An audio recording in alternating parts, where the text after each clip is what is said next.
for real, guys. This is the apple bread. Look at that. This is amazing. Perfect. Amazing. Let me do one more bite. This is amazing. I'll post a recipe later in the show. Oh, we gotta get started.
Oh, are we coming soon? We're going to talk about this show at the Woodlands.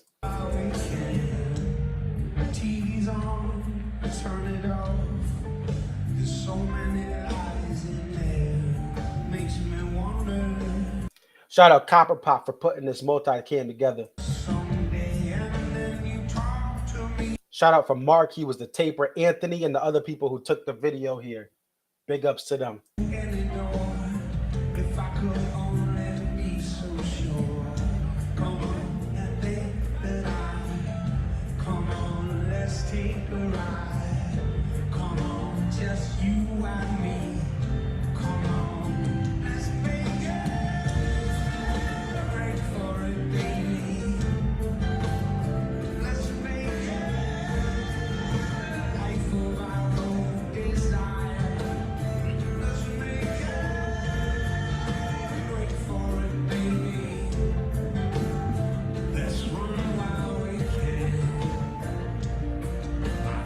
One step closer to the edge, and I'm about to break.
Free dreaming tree.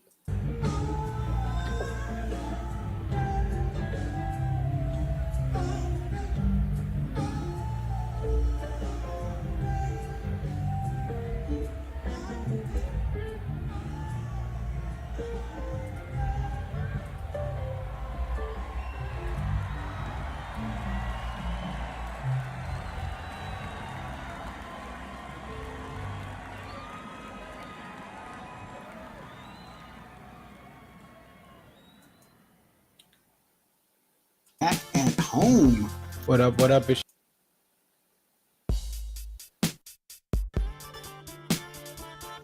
It's your boy Concert Viz 34 back at home. What up? What up? It's your boy Concert Viz 34. Yep, so your boy Concert Viz 34 coming to you here. What up? What up? It's your boy Concert Viz 34.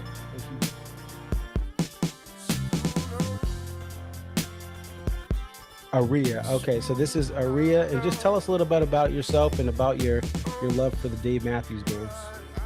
I've been a fan of the band since April 28, 1998, and if you recognize the date, that's when Before These Crowded Streets was released. Alpine is definitely a better venue than Summerfest, but we'll take it.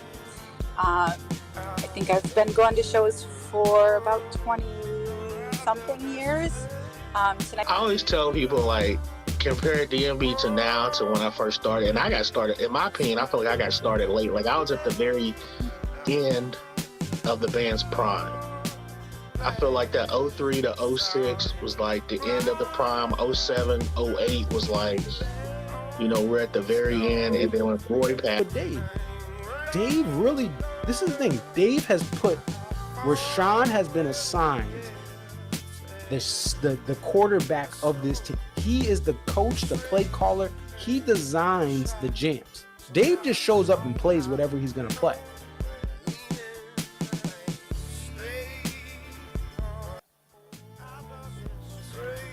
Live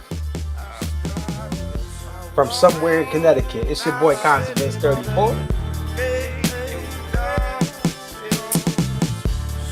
It's the post-show stream, folks. We got some people going to be coming on very, very soon. Shout out Dreamin' Tree being played. Shout out Break Free.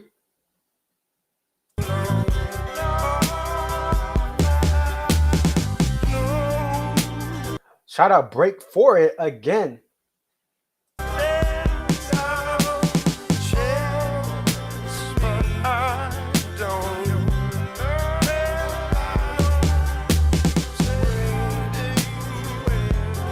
Shout out to the Woodlands, Houston. What up?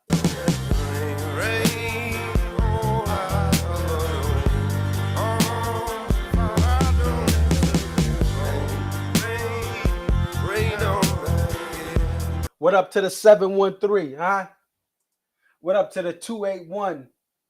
What up to the 346? What up to the 832 and 936? All the area codes of Houston.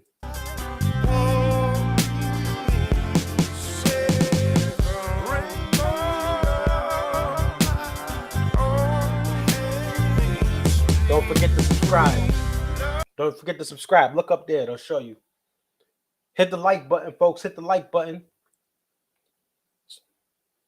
Subscribe. Hit that notification bell. Put all alerts on your phone so you know when I go live.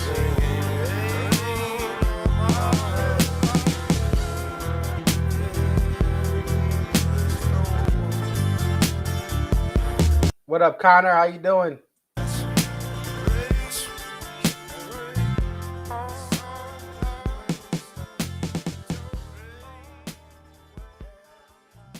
Well, what a show.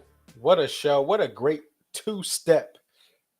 Step 2 of 3 for Texas. Everything is bigger in Texas, and these sets have been some of the best sets we've seen in general in a very long time. We're going to talk about that today. we're gonna talk about also we're gonna have some guests on. They're all kind of getting back to their hotels. We should have the first guest in about 10 to 15 minutes come on.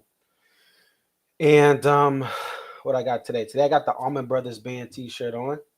Shout out to the Allman Brothers Band. I got this in 2014 at the Beacon Theater, their last run. Shout out to Sirius XM Radio. What did you guys think? And even if you're watching this on replay, put in the comments. I thought the Sirius XM stream was probably one of the better ones they've had. They started to improve for for the indoor ones. Columbus, I think it was. Columbus and MSG. And those were indoor ones. This one sounded very good. I thought this one sounded very good. Okay. I thought it sounded very good. Oh, hold on. We may have let me see. All right. We may have I don't want to say a surprise guest, but let me see if we can get him in. All right. This is the link. Yeah, we got, guys, we may have a surprise guest here with let's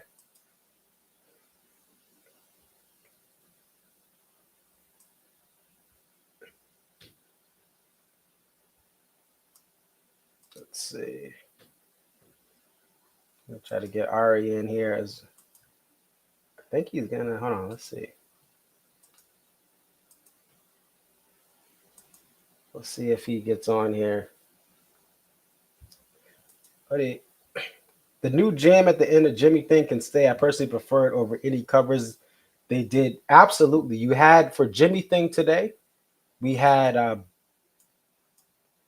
what do we have? We had Buddy Strong, right? Buddy Strong getting some love. Buddy Strong is getting some love here for the Jimmy Thing. I know some people wanted it to go away. It's been something that it showcases the band. It's a crowd pleaser, but people who go year over year wanted it to go away. But I thought, hey, if they're gonna play it, they definitely did some cool things here. Okay, first, let's see. Okay, let me stop talking because we do have. We're gonna bring in a guest here. So this first guest was at the show tonight. They were at Austin. So they've been to the last two shows, which are two legendary shows.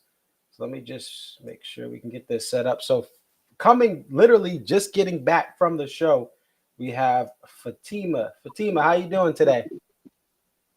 Hey, Marcus, I'm doing good. I am so good. There are not words for how good I am. Such a good show. I'm in shock. I'm in disbelief. So just tell us about tonight. What was your experience tonight at the Woodlands? So it was my first time at the Woodlands. I've lived in Texas for 10 years, and this is my first time going to see shows in Texas. So it's a beautiful venue, kind of sticky and hot, but that's okay. What did they open with? It was I just heard Dreaming Tree and I can't remember anything else now.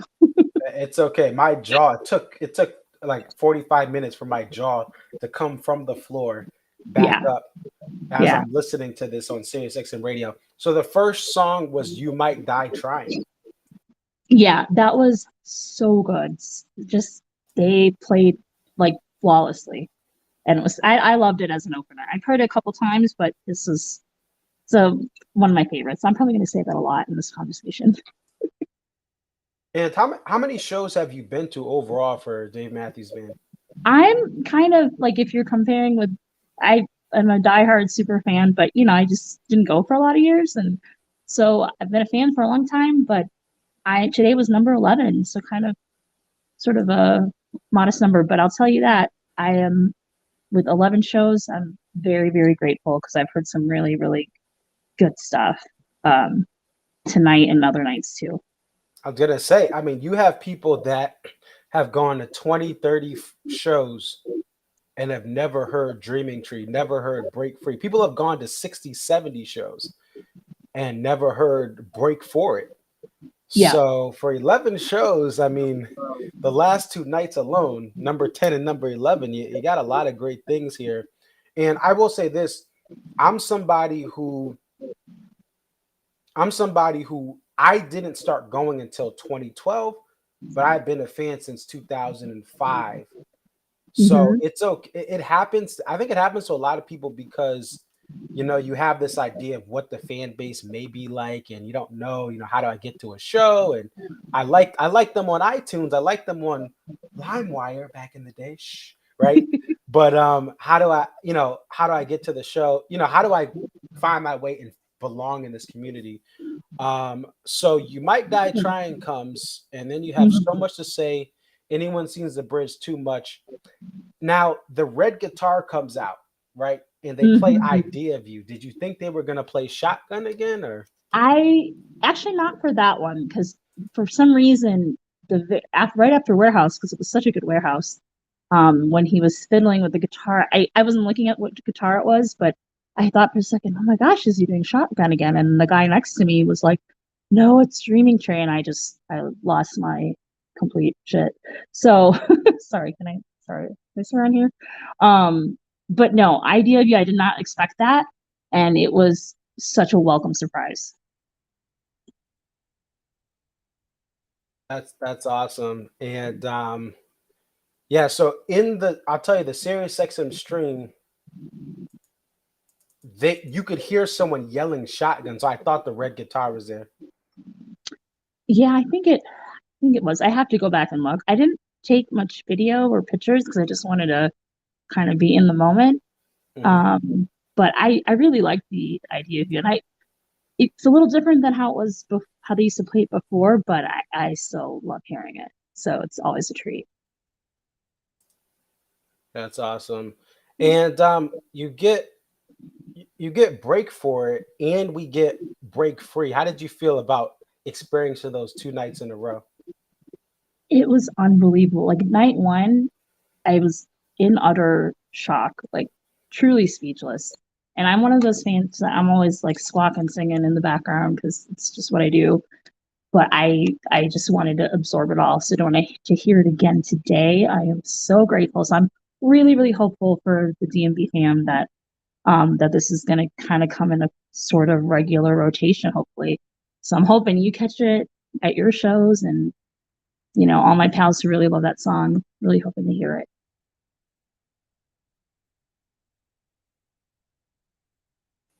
Give me 1 second. I hit the wrong button there. Mm-hmm.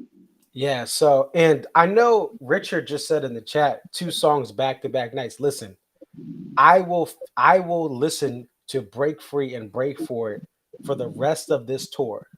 Yep. Okay. They are like Tia and Tamara Mowry.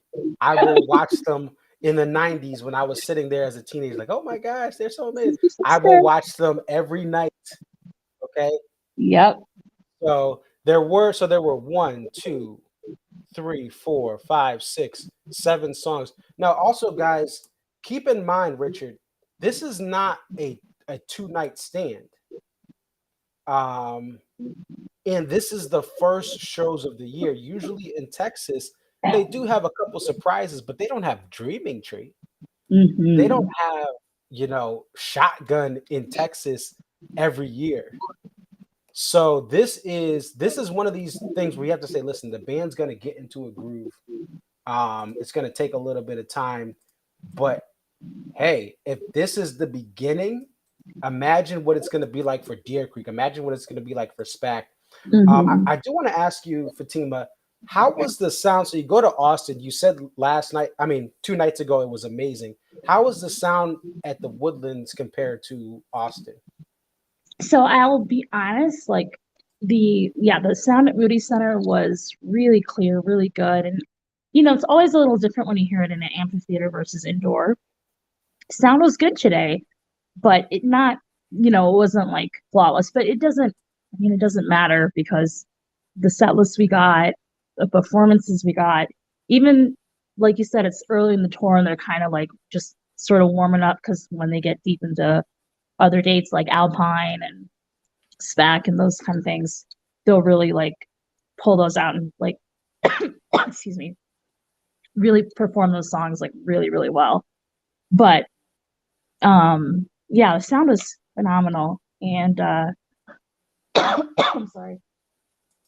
I like the venue too. It's a really pretty area. So it was really nice. I was gonna say though, I felt like Marcus, I don't know if I didn't catch it, but I feel like Dave kind of messed some of the like missed a couple lyrics and cues sometimes, and like Nancy's and a couple other songs. It was great, but yeah, I don't know if I'm mishearing that or not.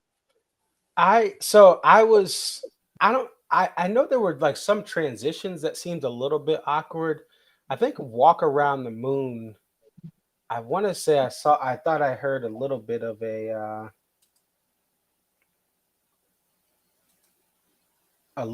kind of like it was a little bit like he kind of may have done something, but it does happen. But that's an interesting observation that you definitely heard some like lyric flubs. One of the interesting things as well is for certain songs like Shotgun and Break Free and Break For It, I really think that maybe having set lyrics will help him, because sometimes he's freestyled those. Sugar Will was another song. I think having set lyrics on a teleprompter may help him because he's getting older, right? And he's in his zone and he's trying new things. And I think hopefully if they can get him some lyrics set, especially for Shotgun to have lyrics set, Yeah. I think it'll help him out here. So to walk us through Dreaming Tree, what was the reaction in the building when Dreaming Trees played? So I think, and I was simultaneously like just so into how I was reacting. This is probably the most emotional I've ever gotten over a song. Because Marcus, it really is. Dreaming Tree has been my number one song. I've loved them since 1998. Started seeing shows in 2002 sporadically. I heard it like as a tease a couple times at one show in Alpine.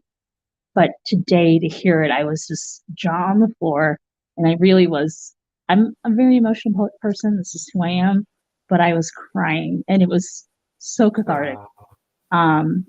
And I know like the girl in front of me, the guy sitting next to me, Rocky, he was chasing it too. And they were kind of super fans too. So I could tell like you can hear it. It was just collective vibration of like shock. And I think the folks who really wanted to hear it are so happy.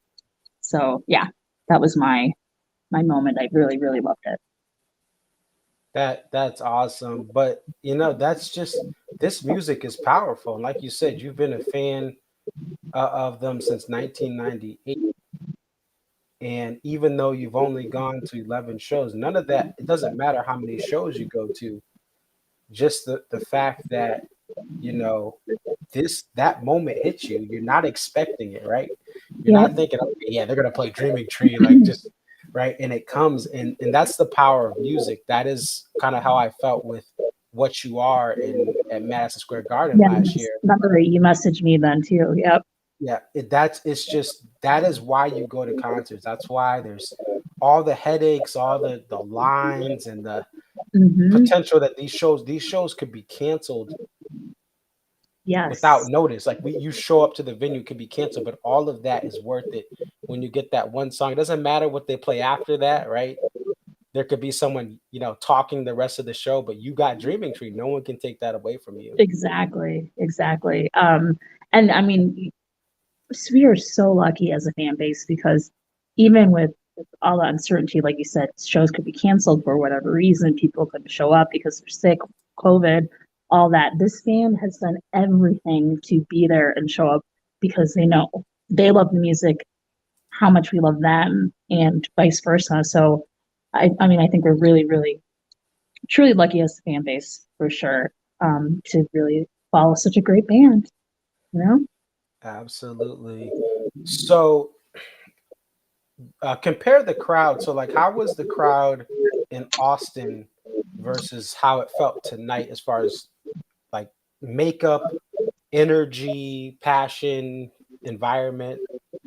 I'd say, and I think because in Austin was my first time at a tour opener, you know, a lot of diehards will make their best effort to get there for a tour opener or closer. And, you know, it's their first time back in Texas after a few years. We didn't get any shows in Texas. So you've got all those local fans coming. So I think Austin was just a little more electric, a little more excitement in the crowd, you know, as a whole. And then, of course, all those debut songs of, you know, really deep cuts with Break For It and Shotgun, like we talked about. So it was just much more electric, and it's indoors too. And there's something about that changes it, because I felt that at Madison Square Garden last year. But that's not to say that this crowd wasn't, like, Woodlands crowd was great too, and it's just a little bit more laid back, but you can tell that there's still pockets of people who were coming from Austin and catching the show, and, you know, catching all 3 shows this week. So yeah, I'd say the energy was a little bit more amped on Wednesday, but tonight's show was great, and it was a good makeup, and, you know, a lot of, I think, families. And fun fact, I brought my brother and my sister-in-law, and it's my sister-in-law's first show, so I think she really enjoyed it. So it was special to share that too. That's awesome. And I think that's one of the things that's fun for me, is to bring new people, as long as they're open to it. It's always special to see people at their first show. And I think it's important to remember that, as much as we get caught up in all these shows, that for someone it's their first show. For someone, they've never seen the band. We have I know someone in Australia who has never seen the band. COVID canceled the Australian dates. So it's like, you have to remember, even as we want all these things, and it's like the ticket price and all this other stuff, is that somebody would love to have a show, or someone's going to their first show. You think, now, your sister-in-law, what did she think of the show? She really liked it. She heard, you know, some songs that, you know, she liked. She knows Crash Into Me, and then So Much, and, you know, a lot of the popular songs in the 90s and early aughts. So she had a good time. That's great. Yeah. And any other shows you're going to this year? Yeah, I have I'm only doing 3 shows, but I'm really happy and grateful for that. So my last show is tomorrow night in Dallas at, I just forget what it's called. I know it is the Jexa Energy Pavilion. Right, that's what it used to be. It got changed. Yeah. I have to say one thing. I gotta go here in a minute. Okay. But last thing I love is, I really do. I know people are a little, you know, the Warehouse, which I love. I've been very lucky. 11 shows, 10 out of 11, I've heard Warehouse. So that's pretty cool. But these last 2 nights in Austin and today, they didn't do the woos, you know, like the chanting.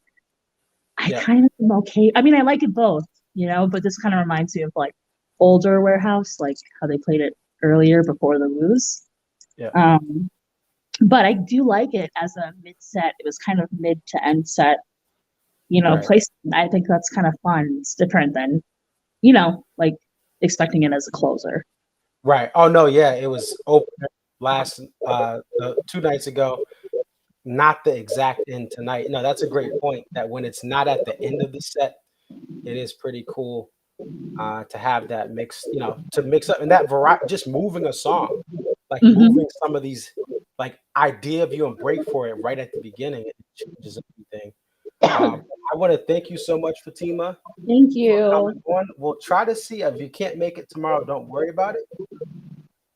But thank you so much for coming on. We'll keep in contact on Instagram, and safe travels when your run's up. Safe travels back home.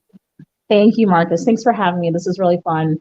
So, and I really enjoy your videos and content and stuff. So this is really fun, and I hope you enjoy all your shows coming up.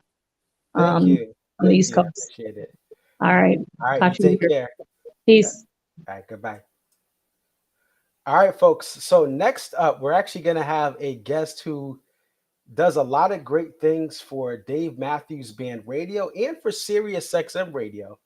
We're going to bring on Ari from Sirius XM. What's up, Ari? Hey Marcus, how you doing?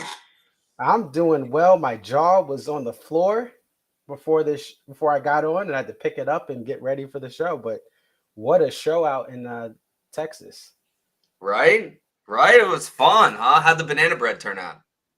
It turned out great. Actually, at the beginning of the show, I tested some of it, but I like to have a little bit of softness and a little bit of like not fully cooked, so it's like you can have some of that apple feeling. It's like an apple filling. So I think I did a good job on it, and gonna have some more tomorrow after I sleep. That's awesome, man. Yeah, what a set, huh? Yeah, no, I'm just the first. These two shows are probably the best I've seen as far as giving hope for people to go to more shows and travel to see this band as much as you can since I think 2013. So Talk about what's it, man. what's going on down there for what behind the scenes of DMB Radio?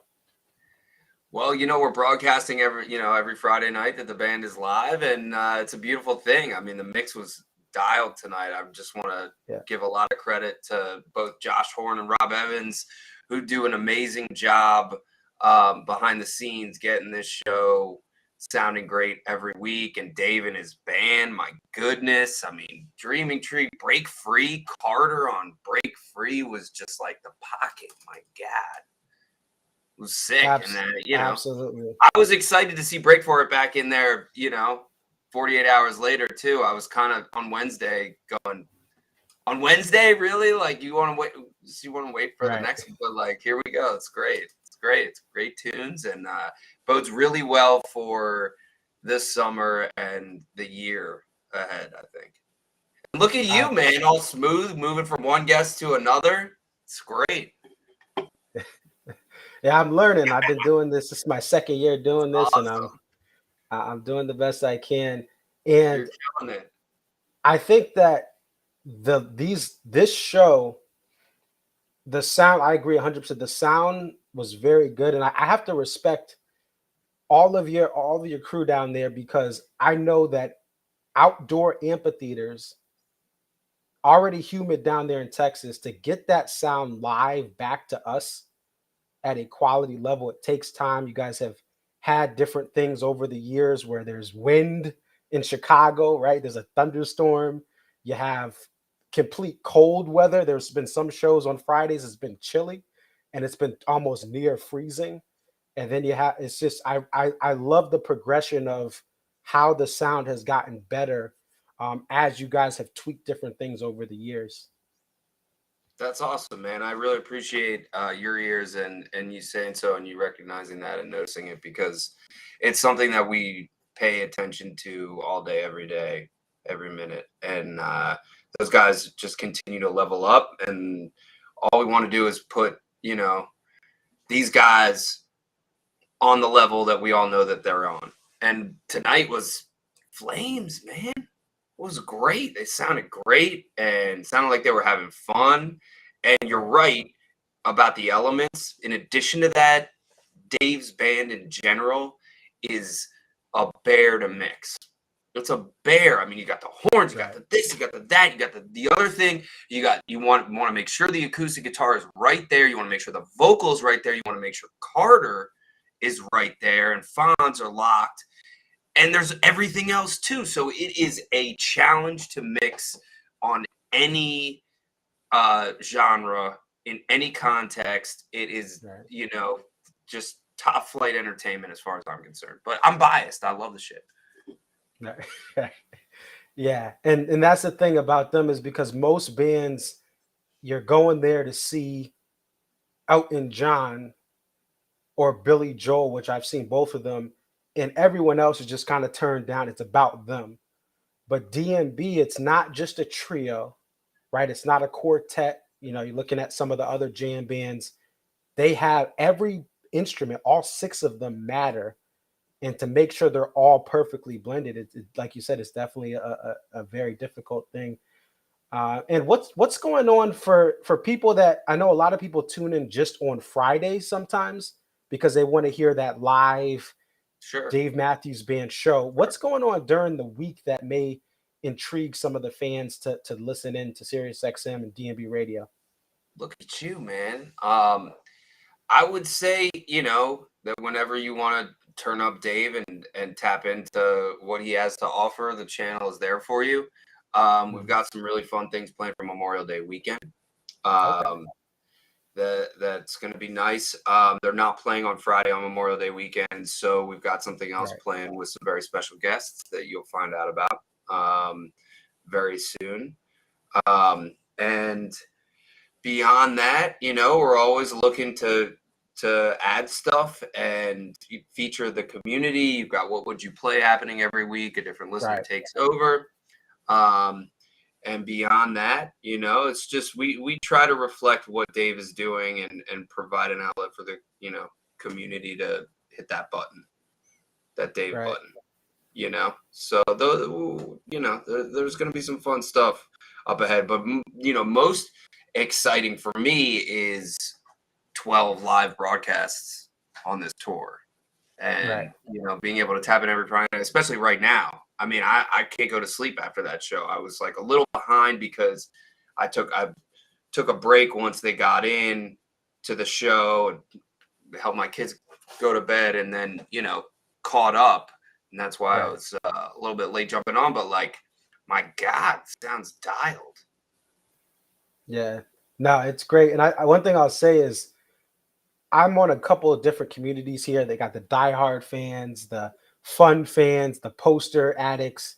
And one thing that I see a lot is there's some fans that are more casual that are finding deeper cuts on Dave Matthews Band Radio. Some of the live 25 releases, some of the live tracks where they have some rare song they only have on one live tracks. There's a lot of people that they come on the comments on, especially on the Facebook groups. Oh, I didn't know this song existed. I didn't know Toy Soldiers into Warehouse existed. So there's definitely fans that they've been listening to DMB since the early 90s, following around in clubs, but they just never heard a certain song that was played 3 times in 2006. So there's definitely some cool things that people are picking up on from the live streams. And for one thing I always encourage as well, for this fan base, I say, hey, there's other channels outside of DMB Radio. You don't just have to listen to them. What are some other channels that are around the same type of music, or even towards one way a little more, towards the other way a little more? What are some other channels that some of the fans can listen to on Sirius XM Radio that they may like? Look at your flow, Marcus. Oh my God. Great question. Sorry. I don't mean to embarrass you, but we are on YouTube. So what are you going to do? Yeah, great question. Some of my personal favorite channels I will tell you about, but I will also say that like our goal is to provide as much of all the stuff that you like as possible, period, full stop, across the board, whether you want to tap in while you're making dinner and you're not counting, versions or set lists or, statistics or otherwise, or you're the most obsessed. We try to like counterbalance all that stuff, as you mentioned. But some of my personal favorite stations, obviously I do a lot of work on Fish Radio. I program Fish Radio. I just launched a channel called Nugsnet Radio with our friends at Nugsnet, which is all live music, which is great and runs the gamut from like King Gizzard and the Lizard Wizard to Metallica to Pearl Jam to Humphreys and, all the jam on bands that we've supported throughout the years. But beyond that, there's a lot. I mean, Shade 45 is just a visionary product. It always has. I work out to Hip Hop Nation. Hip Hop Nation 45. Shade 45 is if I'm really want to get that conscious hip hop, because I grew up on Nas and Jay-Z. But when I want to work out and I want those bangers, I go to Hip Hop Nation is great, and they do a great job. I happen to have the privilege of sitting with the programmer from Shade 45 and Hip Hop Nation. We share an office, and it's lit. It's super fun. I mean, the guy does has incredible years, and all of their hosts are great. I mean, I love Rude Jude and Who Kid and Sway and all of them. They do an incredible job. And then on the rock side, XMU and All Nation are very good. And we've also like kind of differentiated our app product a little bit, or I guess enhanced would be the proper word, in that there's discovery channels on the SXM app for a lot of these newer music channels, so that like it's all the new music. It's beyond what is in rotation on the satellite. And so that's really cool. Lithium is always, I mean, I'm 40, like I came up in that era, and Lithium is like one pocket.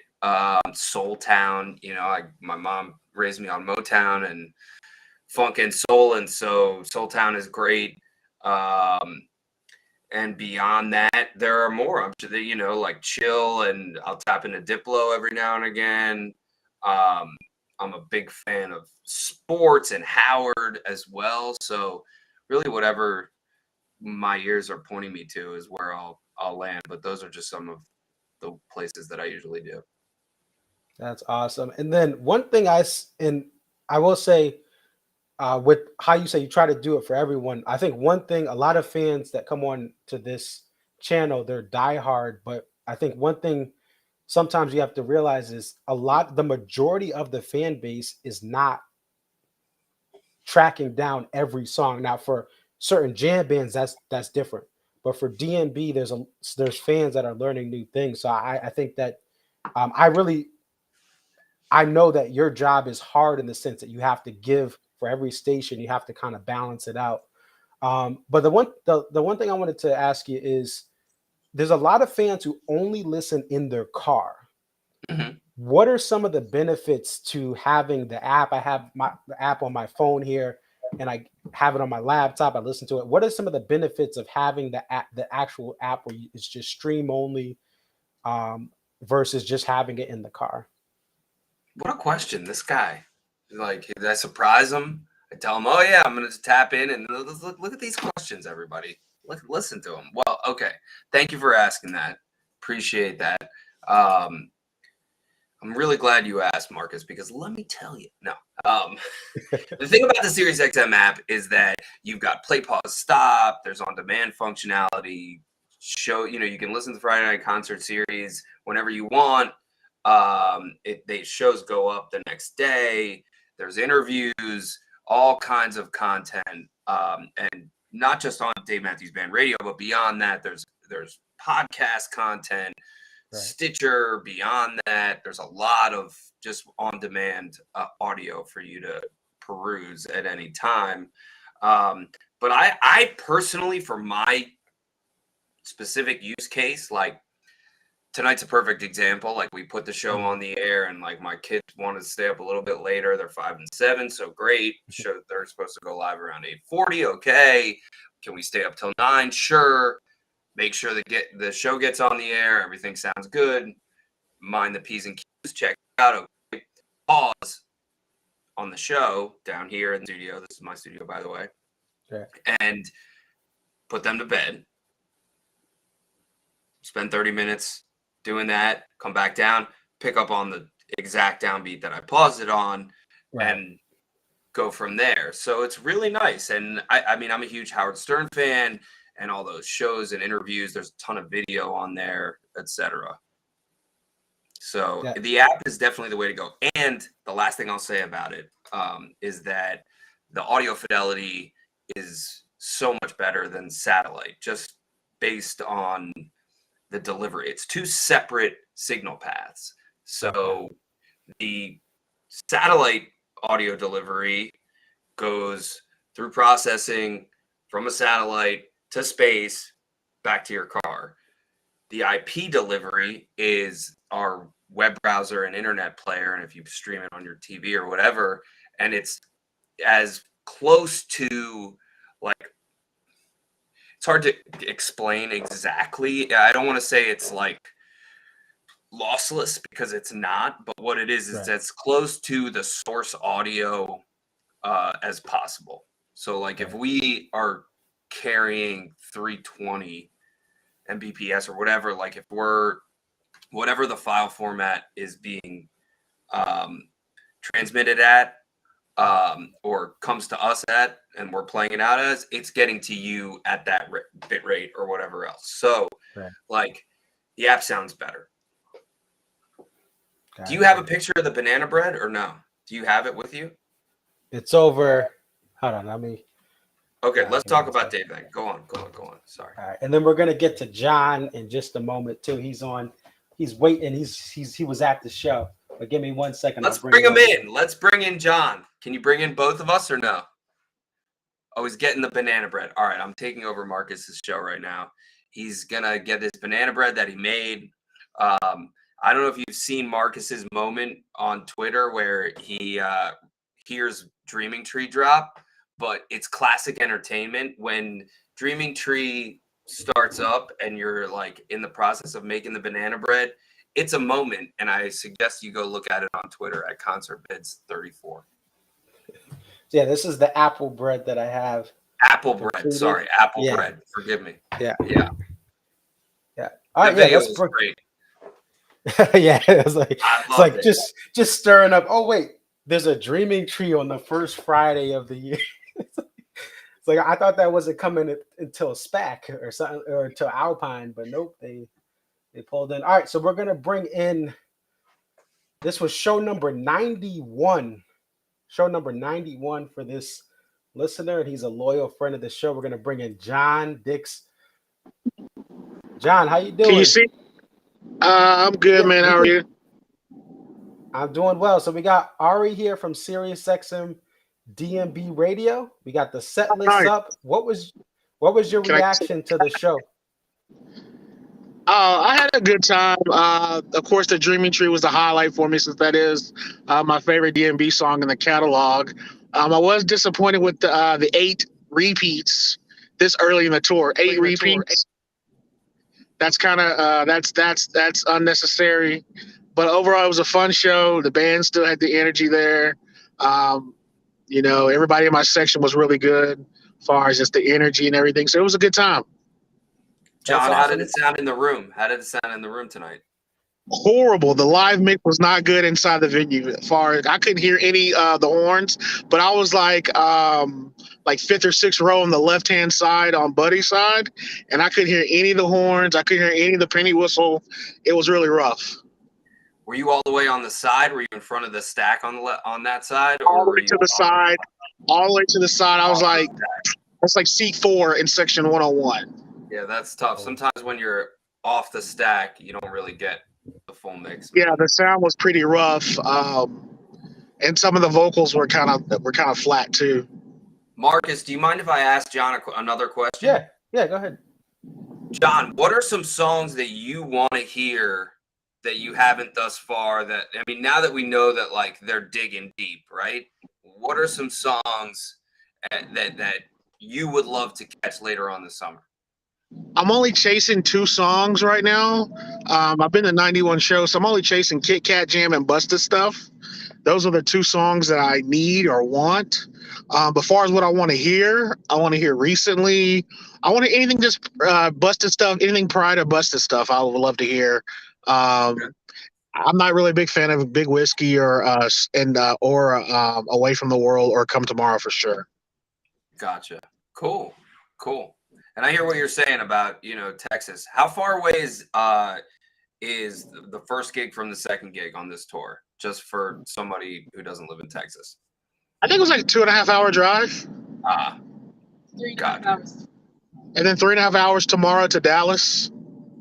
So there's 3. Okay, yeah. Got you. And then back home for a few days, and then Alabama and Atlanta next week.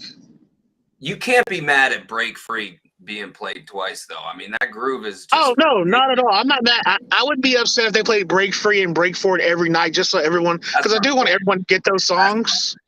That's what I'm saying. It's like... I know that when he pulled out the mini 12-string, though, I was like, oh, shit, they're going to repeat Shotgun, and then it was Idea of You. Which, I mean, Idea of You is not a bad song. If they're going to play a Come Tomorrow song, I'd rather be Idea of You than Do You Remember or something like that. So it's a very good song. It's a hard song to sing. Can you sing it? I do not sing. You don't want me to sing. You don't want me the to ratings sing. will go down. It's a hard song to sing, but for better or worse, it's really strong on record. And of course, Leroy's on it, and it has all that extra, And Boyd. And so there's all kinds of, there's ties to the long history of the band, but I think it's brave that he's just out there like, all right, we'll do Dreaming Tree. All right, we'll do Idea of You. Like he's those are hard songs to sing. I mean, it's not easy. It's not easy, so it's great that they're taking those chances. I hear what you're saying about the repeats though. And what's another song, maybe not in like the things you're chasing, but the material that should be played at a higher frequency that you would love to hear more of? What You Are, So Right should be played a lot more. Smooth. If you're gonna pick a song off Stand Up, I think Smooth Rider needs some more love, especially with Buddy. I would really love that. Digging a Ditch. That's from my auntie Tara. She wants to hear Digging a Ditch. That's my auntie who's right with us back to the house. She's been to shows as well. But yeah, I mean, songs like that. I think, like I said, if you're gonna pull something from Stand Up, I think Smooth Rider needs to come back. If you're gonna pull something from Big Whiskey, I guess Alligator Pie would be nice to hear every now and again. Away from the World, I gotta always go for A Drunken Soldier. I guess if you're gonna do Come Tomorrow, Idea of You is about all I can stomach from that album. So yeah, those are just a few tunes. Cool. Marcus, thank you for humoring me. Yeah. You can come in anytime. I got questions, man. No, and we appreciate you listening to the fans and getting the feedback, letting fans come in for what would you play. The Madison Square Garden last year, that was a very cool experience we've never had at a Dave Matthews Band show. And I'm sure John's been going to much more than me. He's at 91. When does he hit 100? John, what's 100? When SPAC Night 2. SPAC Night 2. Yo, let's talk about SPAC. Who's excited for SPAC? Anybody? Oh, I'm going. We'll both be there. Richard in the chat is. To me, SPAC is the Fenway Park of the tour. Because and Alpine's the Wrigley Field of the tour. And the what? Alpine's the Wrigley Field. Alpine is the Wrigley Field. I just like Alpine better. And I'll be going to Wrigley Field and Alpine for the first time this year as part of a trip. But I'm a Yankees fan. I love Fenway Park because of the intimacy of it. So I go every year. And SPAC, you're never going to see the band outside of a Las Vegas one-off show in 2020 or a private show. And we don't have the money to afford a private show. So you're never going to see the band that close. As far as the pit, you're literally on the stage. The balcony is a unique view. Outside of the Man in Philly, I don't know of another amphitheater that major artists go to that has a balcony that close in an amphitheater. So I love that. And then the just like Fenway or Yankee Stadium, the fans at SPAC, when they play a rarity, the crowd goes nuts. They know the rarity. It's like, oh yeah, we get this almost every other year. We get the Stone every other year. What You Are, yeah, that's just a regular thing. And there's to me it's the Super Bowl of the tour. The Gorge obviously is the Gorge, Alpine, Deer Creek, but it's the hardest ticket to get because everyone is trying to go to SPAC. Yeah, those SPAC tickets don't come easy. Well, I'm excited for it. It's gonna be hype. I'm definitely looking forward to it. Night 2, 100. John hitting big numbers, triple digits. How are you gonna celebrate? Hopefully with a lot of liberation. But I'm not even gonna set myself up for failure. But maybe 1 or 2 liberations. He's got 40 and a blue water. Oh, Marcus, what do you think of the poster? What's that? The poster. So the poster. I thought the poster did a great job of representing that region of Texas. You had the armadillo. We're going to pull it up here. You had the armadillo. You had what else? You had the butterfly. And one of the curses of DMB is they tour too much. So some of the tour stops, they've already used every landmark possible. So like Dead and Company will have a killer poster every night because they've only gone to Philadelphia 3 or 4 times ever. But Dave Matthews Band has gone to Camden, New Jersey over 30 times. So I like how this poster at least had the actual representation of Texas. Here it is right there. You have a cactus, a butterfly, an armadillo. It feels Texas-y. It has the landmarks. I don't like the posters that are more, they don't represent, like last year at the Gorge, they didn't have they had a bobcat and trees. But I mean, obviously the Gorge has so many shows, they had to come up with an idea. I like the ones that actually represent and have landmarks in them. And this one did a great job. You'll see this poster on the warehouse website probably tomorrow. So they didn't sell out? No, I sent you a picture. They didn't sell out. They were still there when I was walking out. Let me see. This will be the tour. Oh, I see it here. So there's a guy with 1, 2, 3, 4, 5 posters. Yeah, good luck flipping those. So, and that's interesting too, because some shows like this, obviously Austin had more of the diehards. Some shows they just don't have that demand. And a lot of the arena shows don't have that demand. A lot of arena shows, you'll have some extra posters.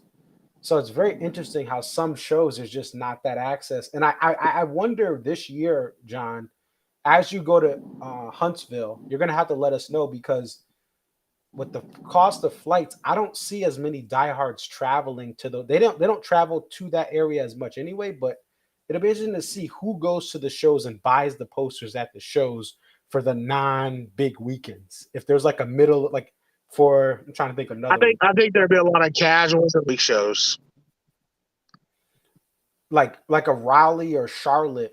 I wonder if the poster sells out there. It's a call. Depends on who the artist is. Some artists, they print money, and then other artists, like tonight, I think tonight's Quack. Yep. It's hit or miss. Bioworks. Yep, Quack and Bioworks. They did the Bobcat at the Gorge. Yeah, that's hit or miss. I'm not a big fan of the work. I did purchase the poster, but I'm not a big fan of it.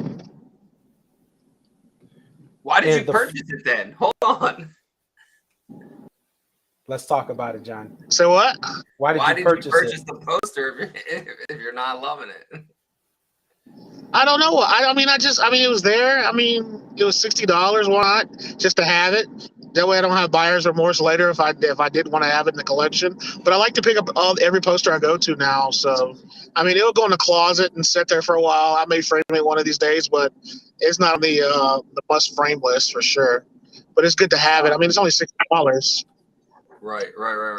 And how many shows are you seeing this tour, John? Just these two. I went to Austin on Wednesday, and then this one. And then this one. Gotcha. But in the future, I'm talking about the rest of the tour. So I got I got Dallas tomorrow, Alabama, Atlanta, Deer Creek, Alpine, SPAC. That's, solid. That's 10? 11 total. Ha! 11. Look at this. Yeah, but I scaled back. The last year I did 15, and so I'm scaling back. Yeah, scaling back. And we have so Ari, John has. We're gonna put up a picture here. John has a little bit of a poster addiction. Oh, there you go. So now it makes sense. Thank you for providing context. So no matter what. So we go to Madison Square Garden last year, and he doesn't even like New York City. It's too cold. He's a Tennessee. It's hard in New York. I know. But he got both posters.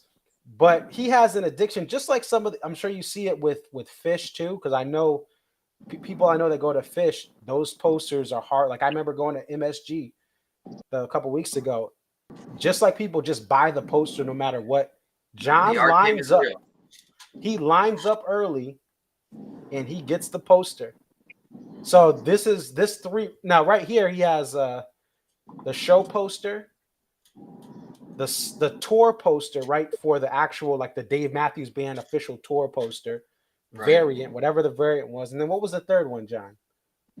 That was another show poster for someone else that I was looking up. For a friend, yeah. So, and Pay it forward, man. he has a whole house full of them. It's not like he's not one of those No. people that's selling these for like $1 million. He just keeps all these. And but this is something that we see in the Dave Matthews Band community in the last, I would say, since 2016 forward. Even people who went for 20 years, 2016 was really when I started to see some of these posters like start to really have demand. People lining up not for the pit, but for the poster. People buying a lawn ticket just to get the poster. So it's been a really great thing.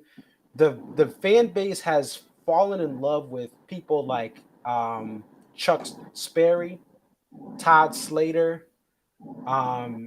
There's Dan Mumford. He made the triptych for the Gorge. And the great thing is these artists are getting business even outside of DMB, but fans found them through Dave Matthews Band or through Fish or through other bands. And it's a beautiful thing because these artists are getting a lot of business by making these posters. And it's, you know, we need to keep art alive, and this is what's doing it. So No doubt, man.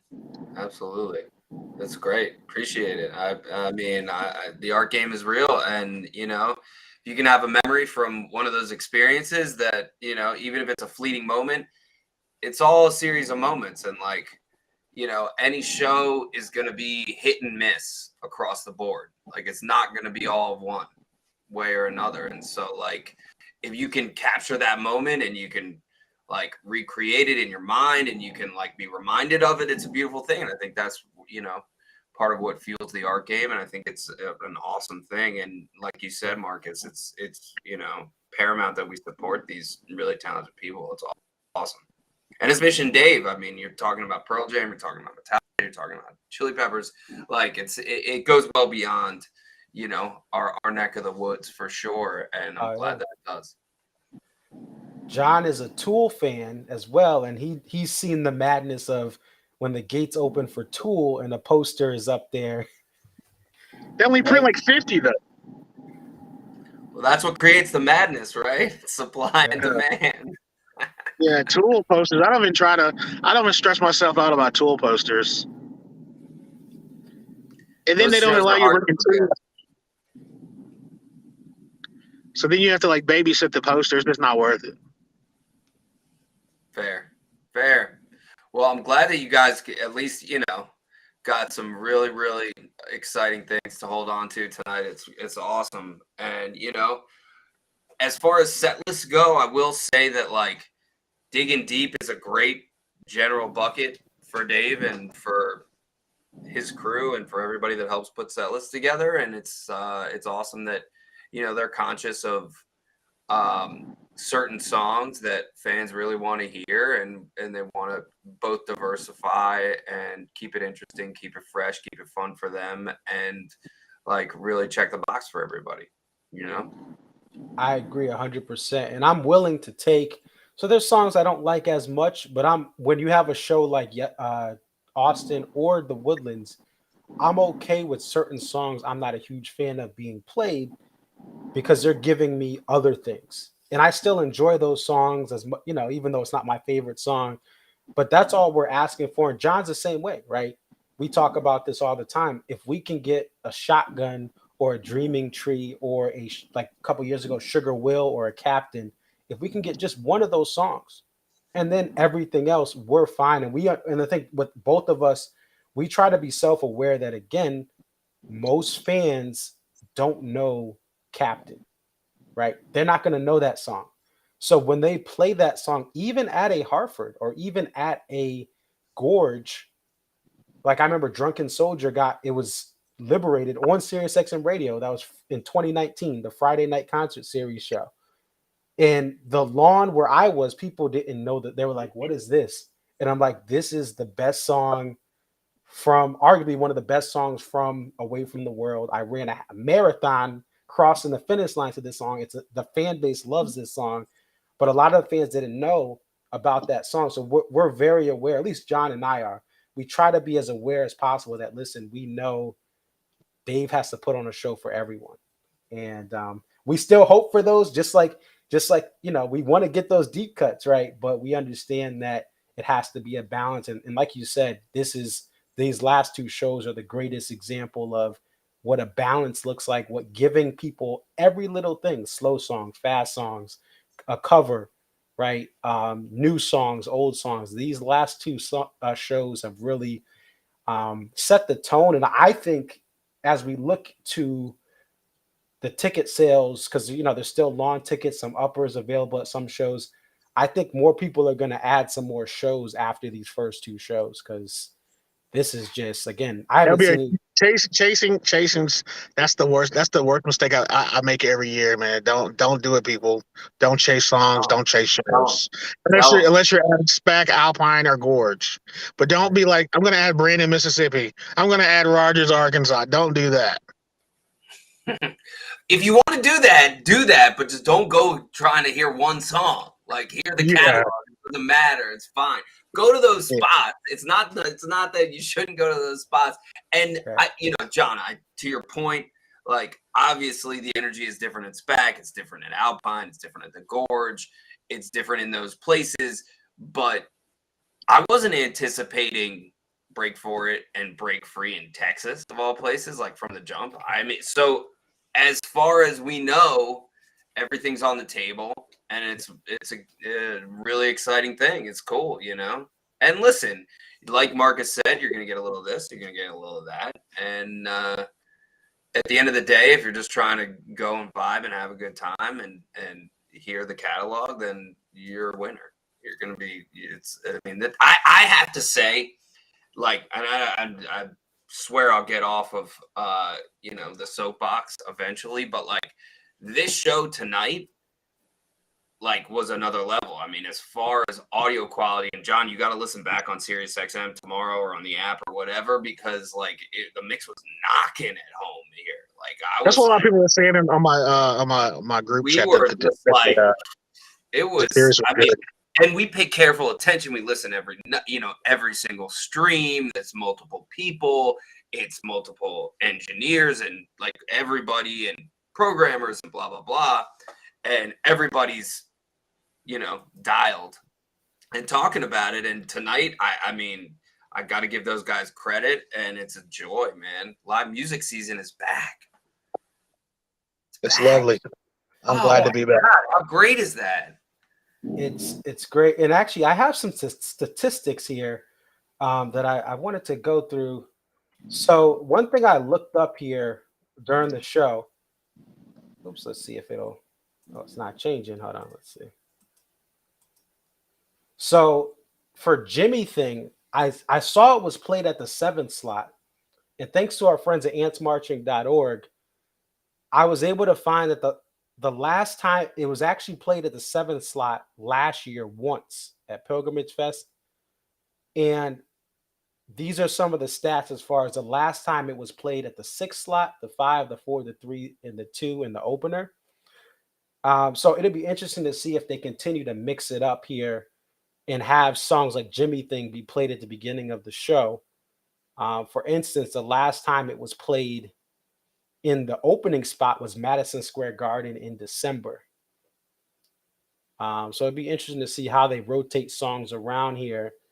And then there's another stat here. This is the shocking stat of the night. So this is a little breakdown of the number of appearances of these different things in 2022. So we have Ben Simmons.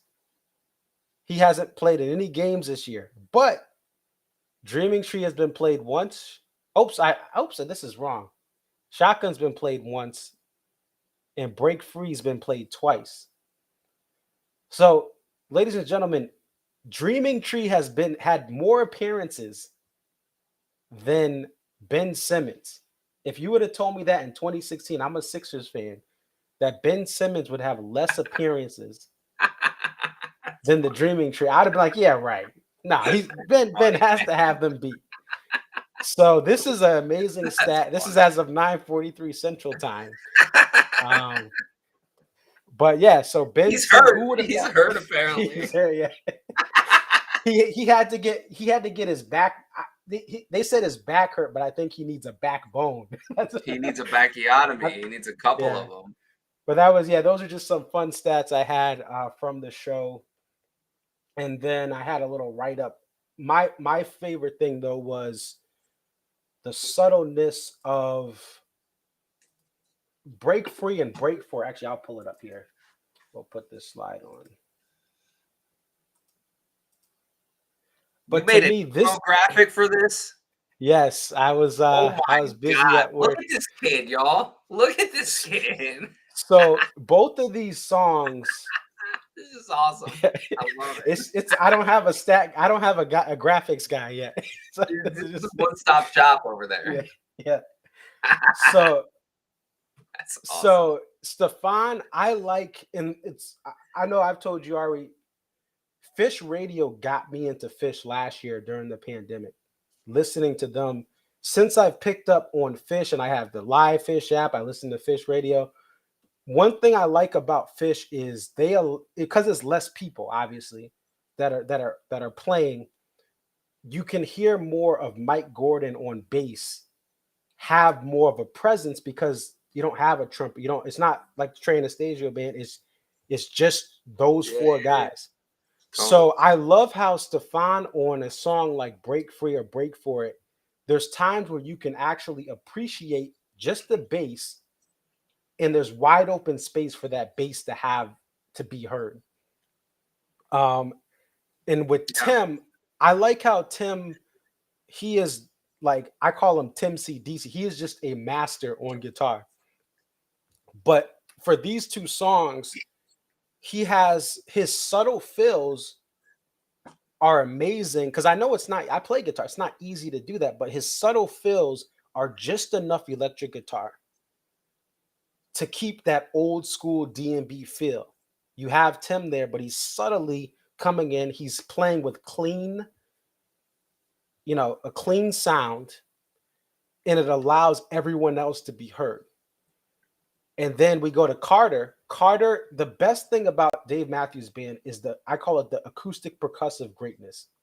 It's Dave's guitar, the way he plays the guitar to have it percussive, and then Carter playing his thing. And he used to play loud. He plays a little softer now, but he used to just bang on those. But it was beautiful to have that blend of acoustic guitar and awesome drum fills. And I love how these two songs allow for you to understand and appreciate Carter in a way that when the band is doing those louder songs and you're rioting in the pit and you're jumping up and down going crazy, when you slow it down, when you quiet down everything, Carter shines a lot. And Buddy Strong, in these two songs, his fills are appreciated because, again, you turn everything down. It's slow, a little bit slower, and you get to appreciate Buddy. And Buddy Strong has been somebody who I've been a fan since day one. But other people, because there was a change in the sound of the band, it took them 1-2 years to appreciate him, because they're like, wait, where's the violin? Where's my violin? Where's the violin? And I was like, guys, we can't change that. They're trying out they're moving on a different path. Let's appreciate Buddy. And Buddy had to learn this massive catalog. And he's gone from Usher, Ariana Grande, church. And he's like me, I'm a church kid. I grew up in the church playing, and I still play at my church. But I love that connection. But he's able to just literally fill in for Carter when Carter is out sick with the 19. On drums. He's able to play the bass. He's a musical assassin.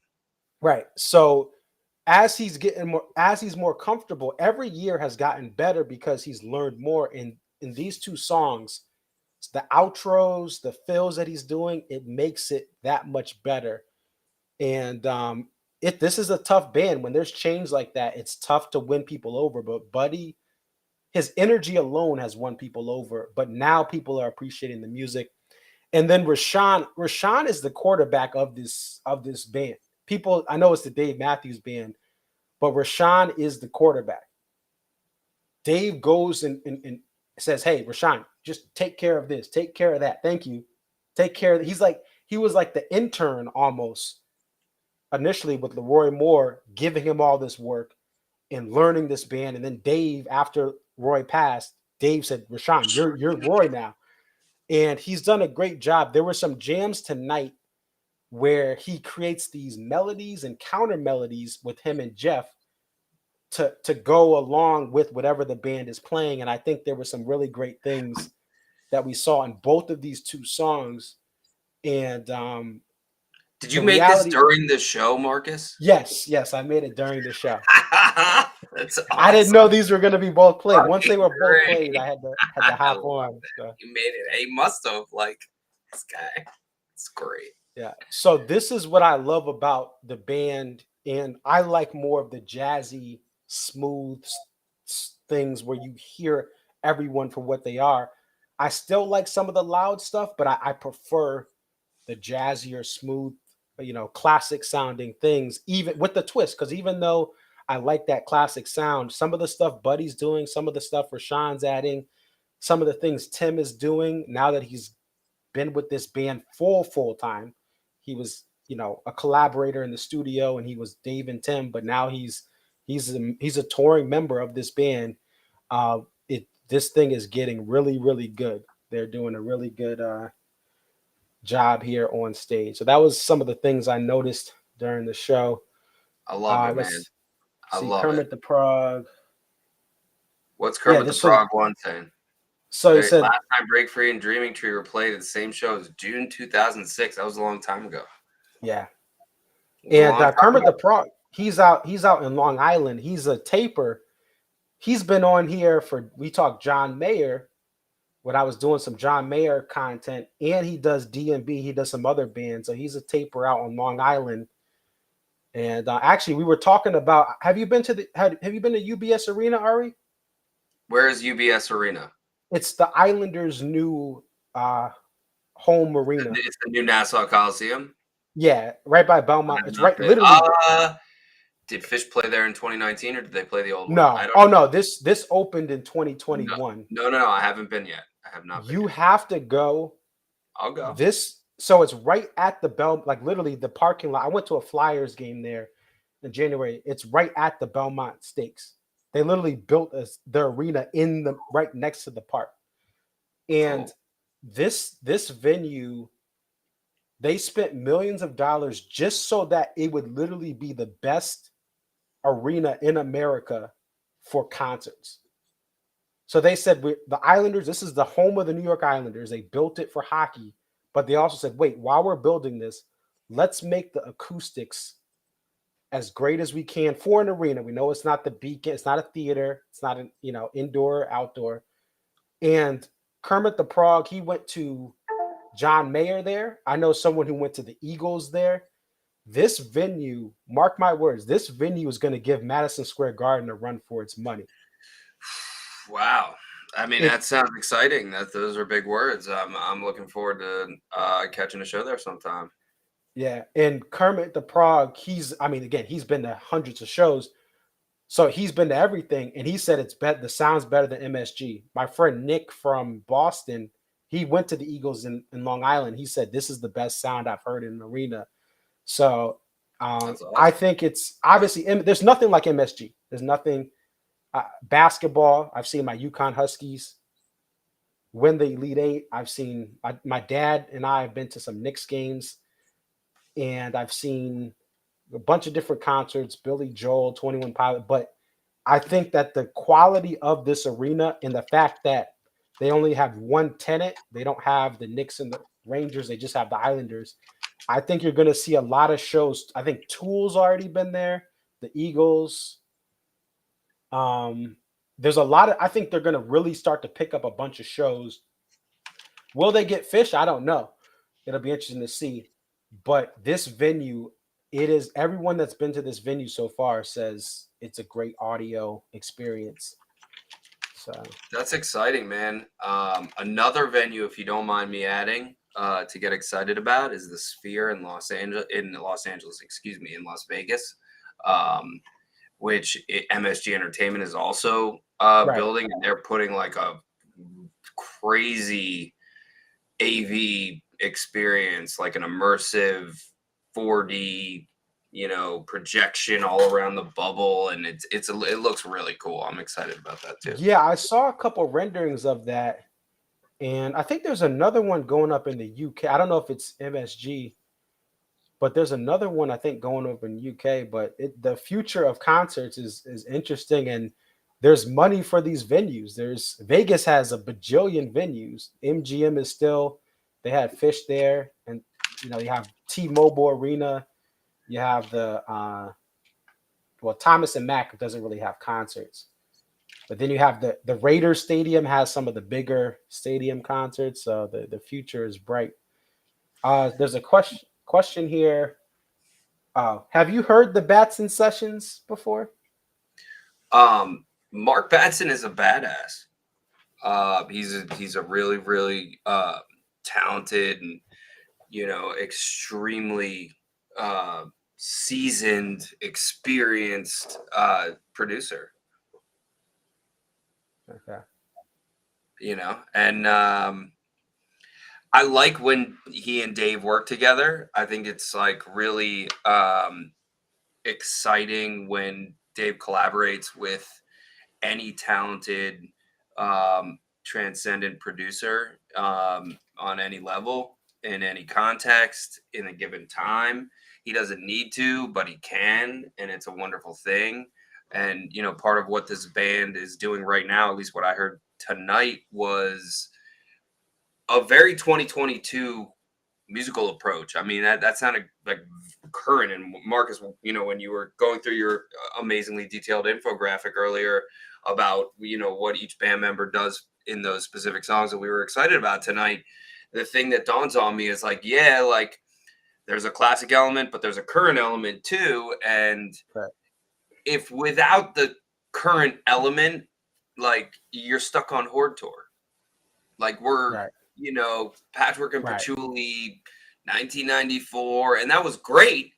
I mean, I was 13 and it made a big impact on me, but like, I'm not 13 anymore, and neither are you. So like, I'm really, really excited about modern sounds, current, like, sort of musical evolutions that make their way, albeit, in very small doses and very calculated doses with this band. Not that they need it, but it's fun to hear it in context with other music. And, Come Tomorrow, like, is just a strong listen and feels current to me. And I think it's a hard thing to do. And so I really respect that, without, those guys not trying to like just recreate something from a, far away era at this point. It's far. I mean, that was a long time ago. And that's one of the things, like, No, I respect how, and there's songs I like and don't like from some of the newer albums, but to write songs after you're married and have kids versus some of the best songs came from some of the hurtful and challenging parts of Dave's childhood and his teenage years. So it's like, you can't, once you're happy, I think there's a balance between, we want our favorite artists to be okay. We've seen a lot of artists, I think of Chris Cornell, Chester Bennington, those are my heroes in my teenage years. And obviously they're, they struggled with things.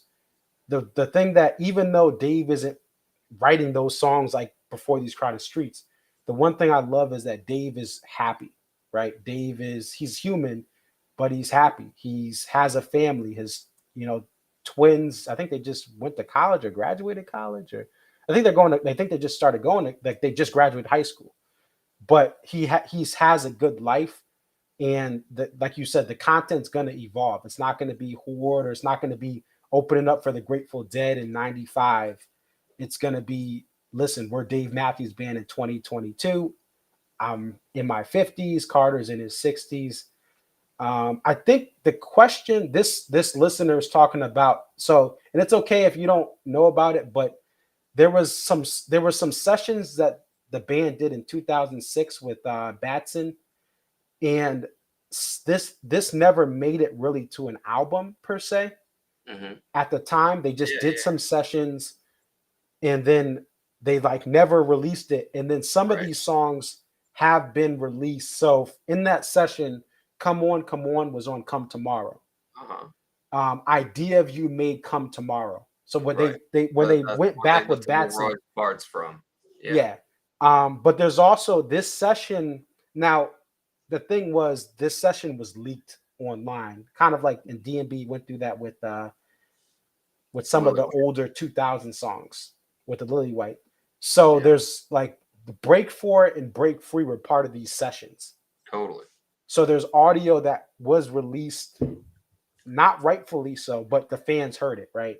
Right. And a lot of fans are thinking, oh, what could have been for some of these songs? And that's why these two songs, Break For It and Break Free, being played twice, fans are hoping that it's gonna make, if they have another album, there's rumblings, but obviously we haven't heard anything from the band, but there's people that hope that if they make another album, they'll add those songs to it. That's up to them, man.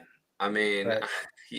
like at the end of the day, I'm a huge fan of those songs. I'm a huge fan of Mark Batson, and I think you answered your question in asking what could have been. We just heard it tonight. Like, right. We just heard it. That's what happened, and here we are, and it's great. It's beautiful. I mean, that pocket is sick and Break Free. Like, it's great. Break For It. Like, I get it, and it's awesome. As far as like what's released when, I mean, that's like a much broader conversation, and it's really Dave's, like kind of whim and his feeling in the moment, and like I can't speak to any of the specific stuff during that time, but there's a reason for everything. And like I hope he writes, I hope he continues to both collaborate with people like Mark or Pharrell or whoever as the years goes on, and also does his own thing, paints his own picture, handles his own canvas as well. Both things are extremely exciting and wonderful. And I think they're both equally rewarding in different ways. Right. Absolutely. And that's one thing. Listen, I've heard these things pop up, right? There's music and this happens as a hip hop fan, I've seen it happen more, right? There's tracks that leak, there's people that shouldn't have released it, and these are songs that we end up loving, right? But at this point, I'm there too, where I would love these songs to be played, but it's not my music. This is Listen, if it's not on the album, if it's not on the next album, then who's to say it couldn't be on the album after that? Who's to say it could never? I mean, it doesn't matter. But the good news is, and not to sit here on the soapbox, but like those versions tonight were sick. They were killing, and the mix was great, and like they're great. We got them, so like that's exciting. And Buddy adds a really deep element. He's such a warm spirit, and he is an incredible musician, and it's an amazing thing. It's really cool. It's cool that like it's still fresh, and it's cool that it's exciting to them right now. I mean, I don't want to say anything about anybody, but like to get to this point, however many years later, and still have the fuel and like be amped about doing what you're doing and like adding things and still playing things from then is not easy. And it's cool that the way that they're kind of blending all that. Yeah, and actually, speaking of Dave, there was a Rolling Stone article that I kind of just pulled up here. There's going to be an album. So you have Trent Reznor from Nine Inch Nails and Atticus Ross joined drummer Antonio Sanchez. There's an album coming out, and Dave is going to be part of this. There's a song called Ehh Hee that he plays live, kind of like that. It's an unreleased song. There's an Ehh Hee 2.0 featuring Crazy. Dave Look at you. featuring Pat Metheny And I'm excited to Pat hear this. Metheny? Oh man. And this is a Jazz song, fusion legend. That's gonna be crazy. right? And this is a song where I'm finally seeing the Roots. I've been wanting to see the Roots forever. Dude, that version with the Roots at Alpine from Yeah, the one on that's the DVD. that oh is like God. that is gold. So to see what they do with this being on an official album, is it going to be a remix? Is it going to be a second part of the song? I'm excited for this because this Let me is see the rest coming of out. the track list. Scroll slow. Kimbra, Rod and Gab, Michelle. I mean, that looks great. And for those that don't know, Atticus is like Trent's partner, like his musical partner. He's like his co-producer. They've done like movie scores and just a ton of stuff. That's gonna be great. What movie is this for? Scroll all the way up. This is, it looks like It's not for a movie. It's yeah, it's just an album, I think. Birdman. It's saying he did it, who he helmed the score. Like, so I guess he wrote that. So it's this percussionist's record. It's Antonio Sanchez's record. Scroll all the way up. Yeah, it's his album. It's going to be August 26th. Shift is so it's Shift Bad Hombre Volume 2. Okay. Cool. What it says here. It's hard. Yeah, I gotta. There you go. So it's gonna be August 26th. So, and Warner Music. So sweet, dude. I like it. So yeah, this just kind of came up. I just was made aware of this right before the show started. So I was like, "Oh, you gotta check this out, the Ehh Hee 2.0." So That's this wild. will be very cool. A pretty big thing for and I think people realize this. The artists, like we were talking earlier, the artists realize this. The venues realize this. Here in Hartford, Connecticut, where I live, the venues realized pretty quickly in the 90s, hey, these Dave Matthews fans, they buy hotels, they buy food after the show, they show up. If there's 2 nights, they're gonna show up both nights. So, whatever Dave does, whatever the band does, from a book to a music clinic, the fan base kind of comes around it, and then people who are trying to produce music or produce art or promote concerts, they're like, hey, we like these fans. So I think they'll see that a lot of Dave Matthews Band fans will listen and stream this or buy this just because it has Dave Matthews featured. And yeah, that's awesome. Thanks for the heads up. That's super cool, Marcus. You're doing a great job, man. I'm super proud of you. It's awesome thank that you. You're out here Appreciate doing it. Thank you for spreading the good word and for doing all that you do and getting on here and being so involved and putting your ears on all that stuff, all this stuff. It's great. It's awesome, man. We're gonna have a great summer. It's gonna be rowdy. Absolutely. It's gonna be really, really fun. You want to have fun this summer? That's my only option. I'm not gonna be bored and sad this summer. I'm ready to have a blast. Live music season, man. It's here. And we've got some fun things planned for Memorial Day weekend. I'll tell you right now, and whoever's watching, but then you can't cut it afterwards. But Memorial Day weekend, we're putting together the Essential 41. It's 41 songs that are at the center of the DMB experience. And it's going to feature commentary from people like Dr. Sanjay Gupta, Jake Tapper, Nikki Glazer, the comedian who's also our station voice, Trey Anastasio, Brooklyn Decker, Rostam, Jack Johnson, Mark Roberge from OAR, and and as well a ton of fans and listeners. So it's going to be cool. We're going to put it on the level for you guys, and I just want to thank everybody for tapping into Dave Matthews Band Radio, whether it's for 5 minutes or for 50 minutes or for 500 minutes. We appreciate it, and we're always out here just trying to deliver what you want to hear.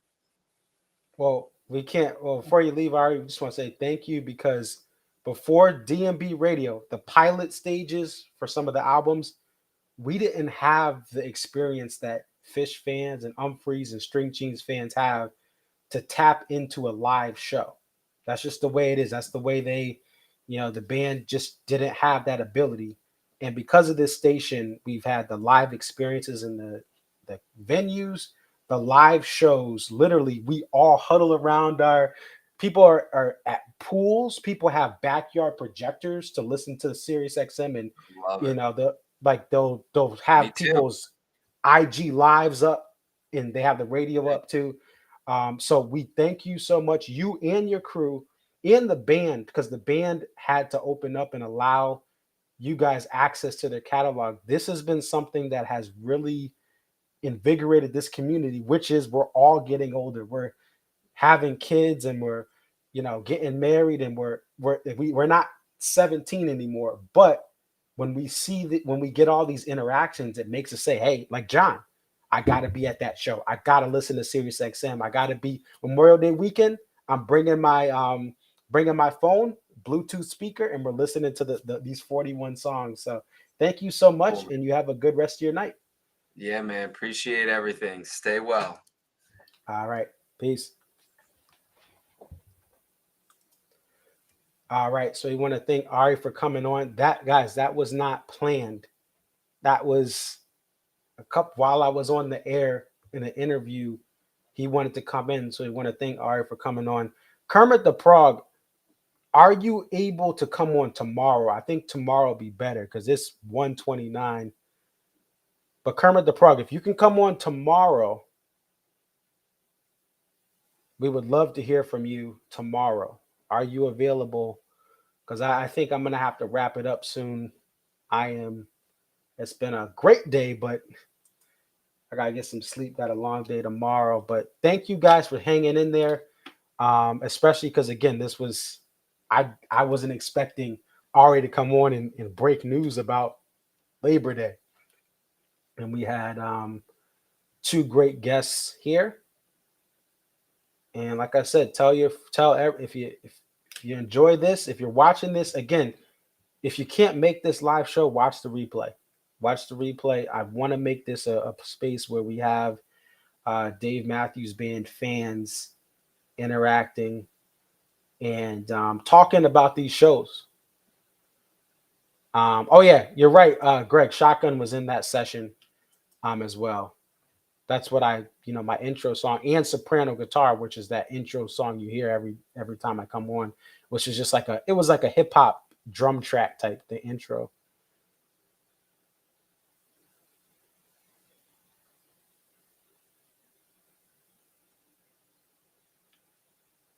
Oh, and this is an interesting thing. Warehouse, the Dancing Nancy's without the segue has only happened 24 times prior to tonight. In contrast,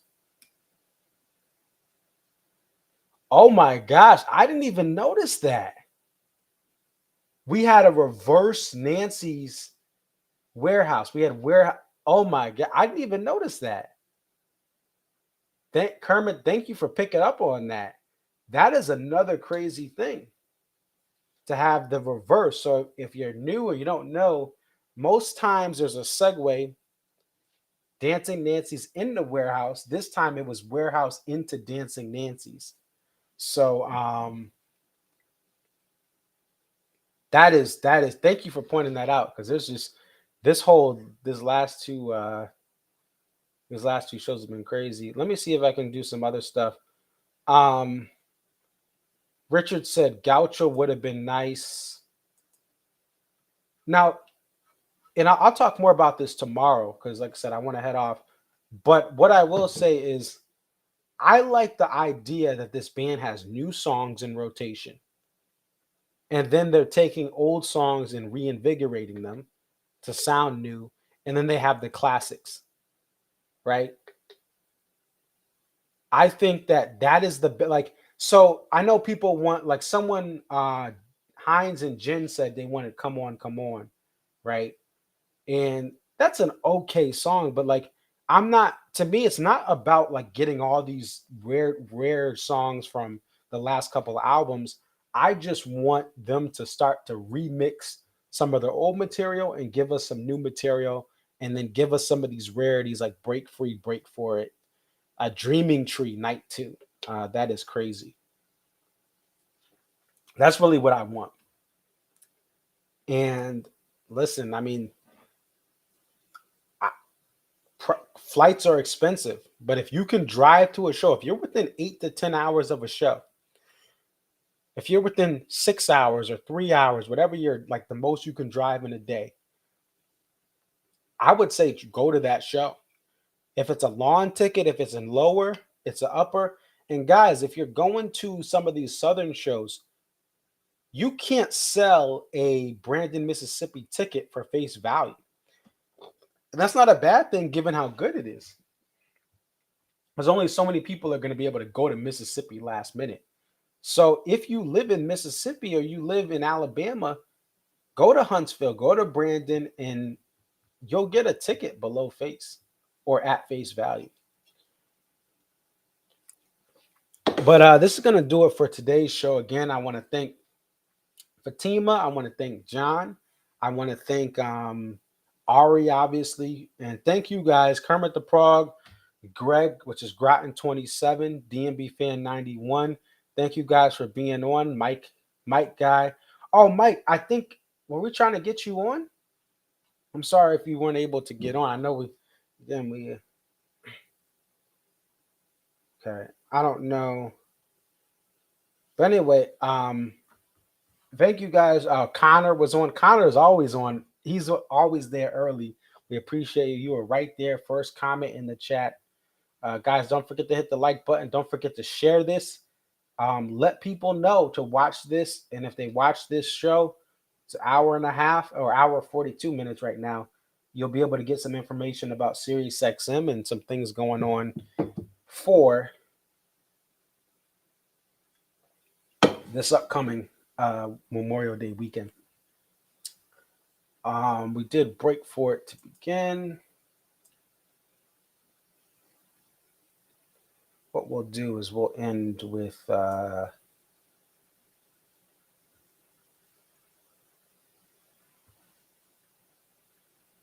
see.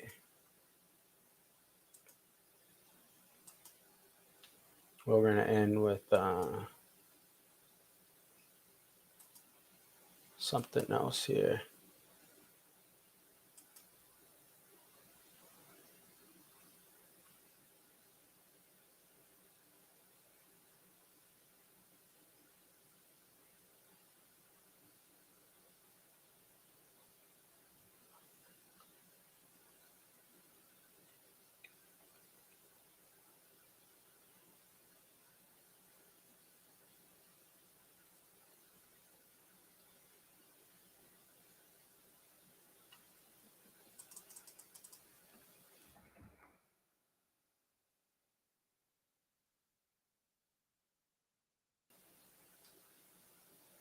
Yeah, let's see.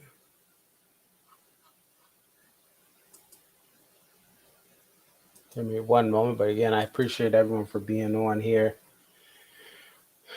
It's almost over, and I know, Greg, you're in Connecticut. We're finally out of the winter cold snap. I don't have any days in the 40s right now on my weather app for the next 10 days. As far as the lows, let me double check again. But it's starting. I feel like this winter, if anyone's up north, but even my family down in Virginia Beach, like Virginia Beach has been cold the last week or two. But it's been really cold. Yeah. Oh, there's one low. There's a low of 49 next Thursday. But the lows are in the 60s and 50s, which is awesome. Because that means I can turn the heat off. Because where I live, I'm in a bottom unit and it's really cold, which is good when it's hot, but when it's cold, it's horrible. But let's see.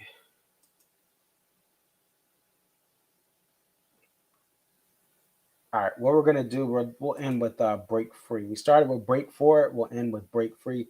Thank you guys again. Thank you everyone. I cannot thank you enough. I'm excited for this summer to do this after as many shows as I can. It's your boy Conserviz 34. Have a wonderful, wonderful night.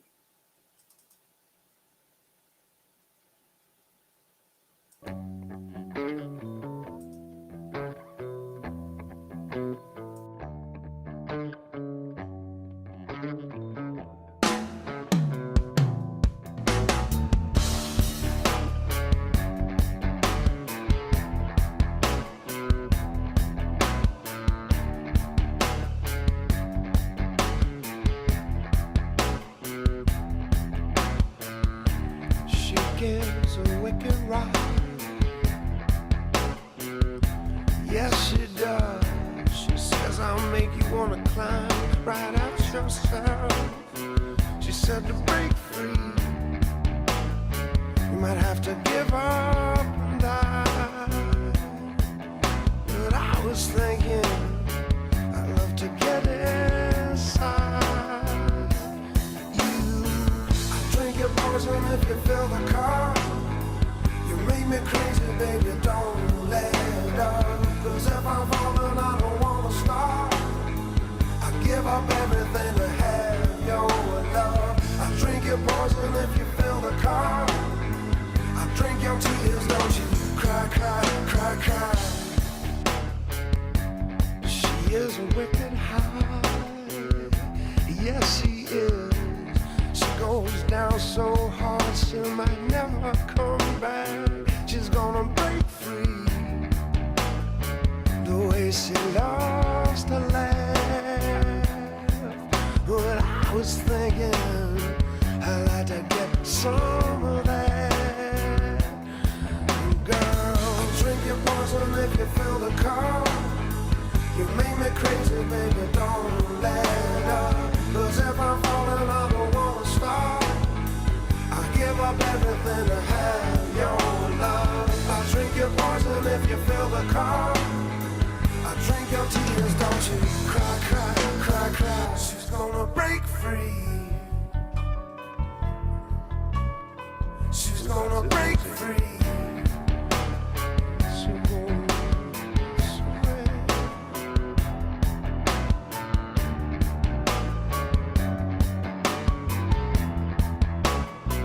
Because to break free, I've been thinking, you don't have to give up your life. I drink your poison if you fill the car. You make me crazy, baby, don't let up. 'Cause if I'm falling, I don't wanna stop. I give up everything to have your love. I drink your poison if you fill the car. I drink your tears, don't you cry, cry, cry, cry. The way she does me, the way she hates and loves me. If you fill the cup, I'll drink you up, baby. I drink your poison if you fill the cup. You make me crazy, baby, don't let it up. 'Cause if I'm falling, I don't wanna stop. I give up everything to have your love. I drink your poison if you fill the cup. I drink your tears, don't you cry, cry, cry, cry.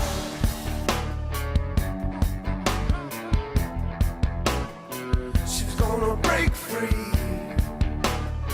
She'll never give up and die. Want to get inside.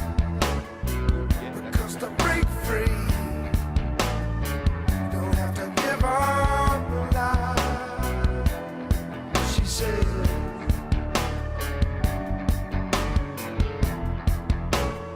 She's gonna break free. I drink your poison if you fill the car. Give up, but then crazy, baby, don't let up. 'Cause if I'm falling, I don't wanna stop. Like to get inside. She said to break free. Drink your poison if you fill the car. Give up, you drink your tears, don't you cry, cry, cry, cry. I was thinking poison